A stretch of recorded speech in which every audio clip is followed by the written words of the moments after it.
Good morning, good afternoon, good evening to each and everyone, especially those at the other side of the world.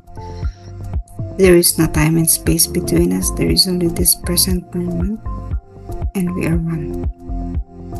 We are now on diary entry number 1220, and this is the 6th day of the Novena to the Divine Mercy. And Jesus said, "Today bring to me the meek and humble souls, and the souls of little children, and immerse them in my mercy." These souls most closely resemble my heart. They strengthened me during my bitter agony. I saw them as earthly angels who would keep vigil at my altars. I poured out upon them all torrents of grace. Only the humble soul is able to receive my grace. I favor humble souls with my confidence. Most merciful Jesus, you yourself have said, "Learn from me, for I am meek and humble of heart."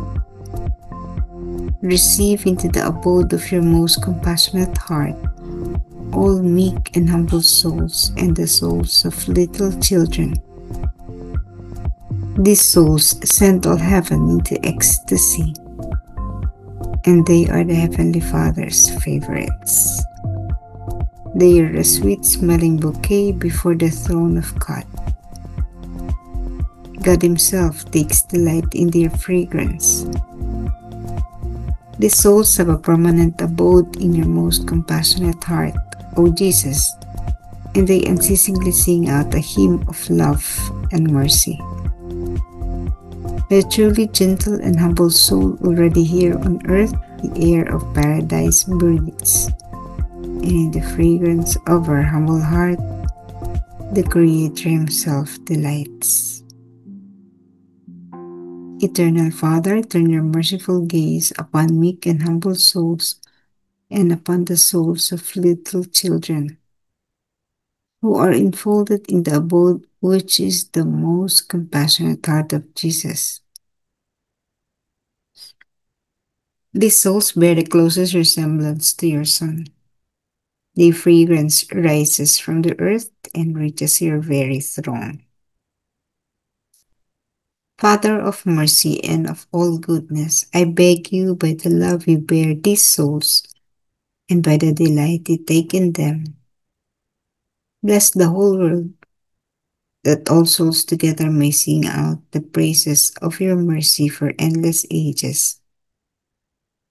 Amen. Ika-6 na araw. Sa araw na ito, dalhin mo sa akin ang mga taong maamo at mababang loob at mga batang paslit. Ilubog sila sa aking awa. Sila ang pinakamalapit na wangis ng aking puso. Sila ang nagpalakas sa akin habang ako ay nasa matinding paghihirap. Nakita ko sila bilang mga anghel sa lupa na laging nagbabantay sa aking mga dambana. Ibinuhos ko sa kanila ang malakas na agos ng biyaya.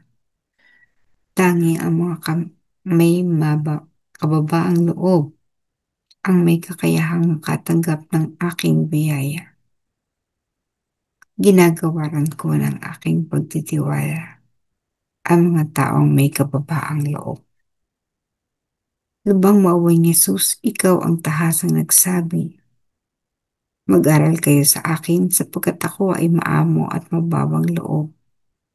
Tanggapin sa tinatahanan ng iyong lubhang mabaging puso ang lahat ng maamo at mababang loob at ang mga batang paslit.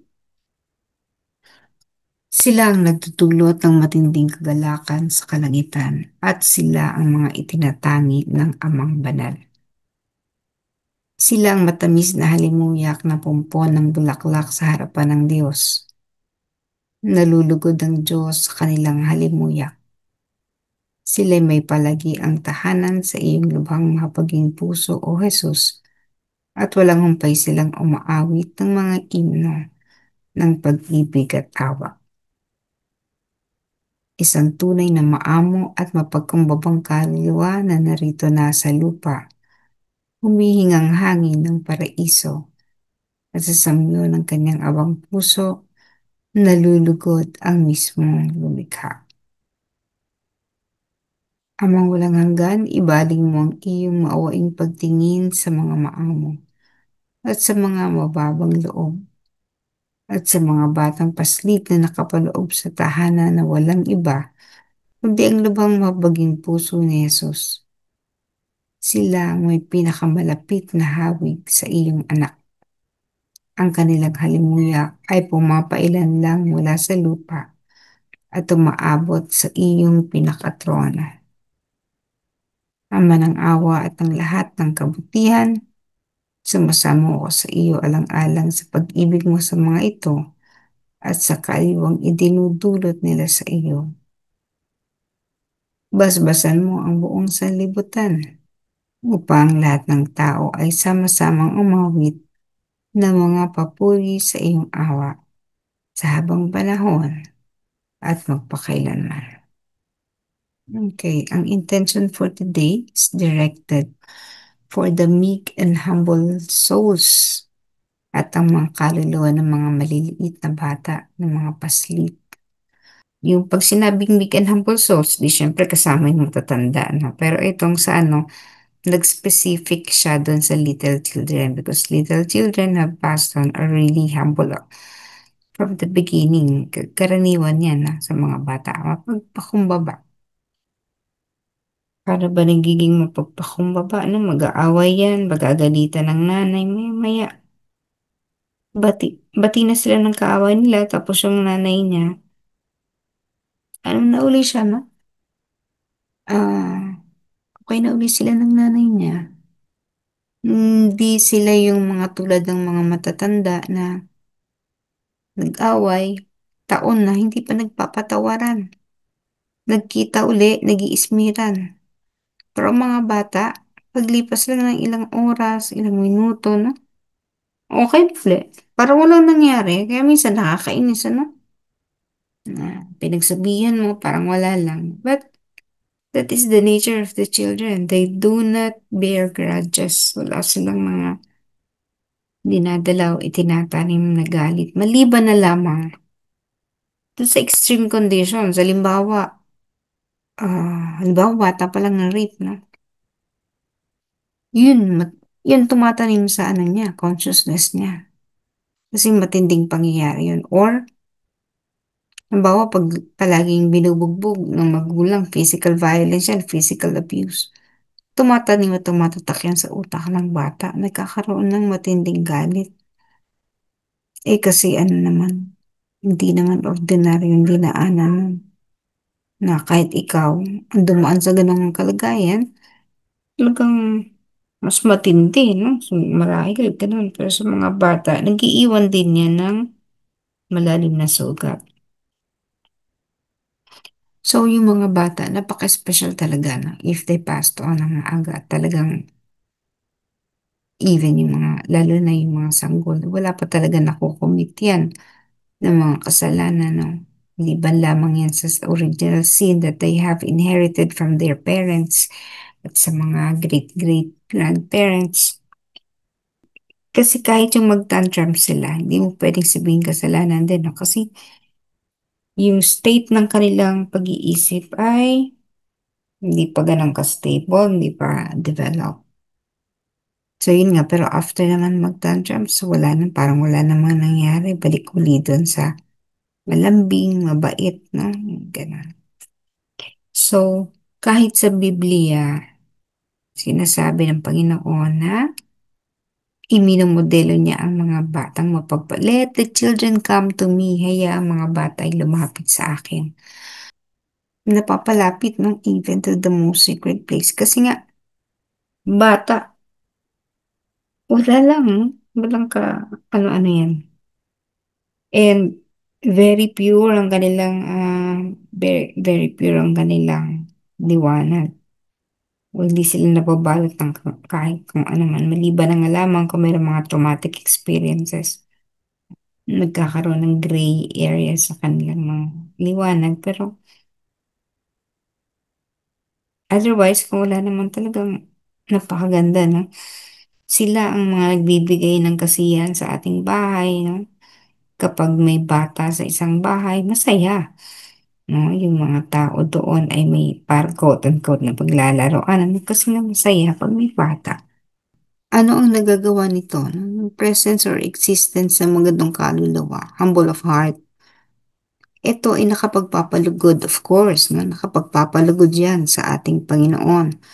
The other day, ang intention natin doon sa mga kukulit, ano? Doon sa mga matitinding mga makasalanan. Di syempre yun yung makakapagpalungkot sa Panginoon. Pero babawi.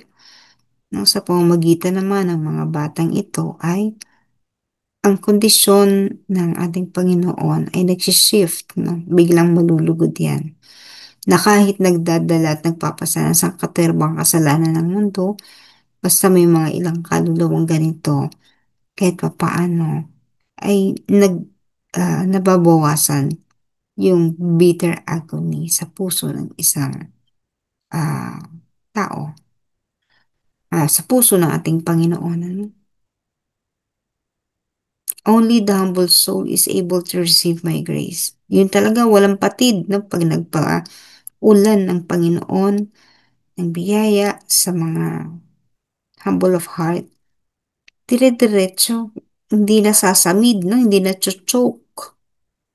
Dire-diretso. Eh, humble nga po kasi alam kung paano ang gagawin sa mga biyaya na ibinibigay sa kanya ng Panginoon. Alam niya dahil mapagpakumbaba ito, sigurado na gagamitin ito sa kabutihan.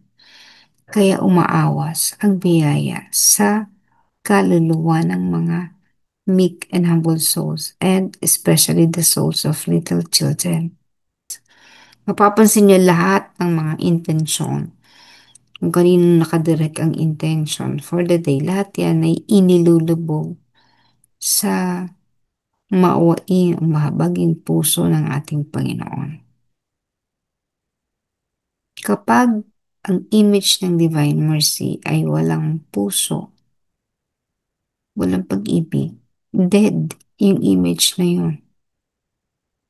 Wala yung buhay. Kapag naman may mga mabubuti ang kalooban mapagpakumbaba, bumabalik ang liwanag ng ating Panginoon para sa atin. Dumadaloy ang biyaya, walang patid. Kaya napakahalaga nito, no, sa kabila ng makasalanang mundo dahil may mga iilang taong ganito. Nakakatulong ito para yung liwanag ay masustain para sa buong mundo. Otherwise, pag wala na pong liwanag, galing sa langit, galing sa Panginoon, wasak na po ang mundo. Wala na tayo. We will never be able to exist anymore. Kaya ganyan kahalaga yung mga mapagpakumbaba. And humility is the last virtue for all of us to master. Yan ang pinakahuli, no? Kasi yan ang pinakamahirap. Yung mapagbigay na puso, medyo madali-dali pa, no? Pero pag sinabing humble, kasi ito, aapak-apakan ka eh. No, eh, sino bang gusto na maapakan? Sino bang gusto na maging damo?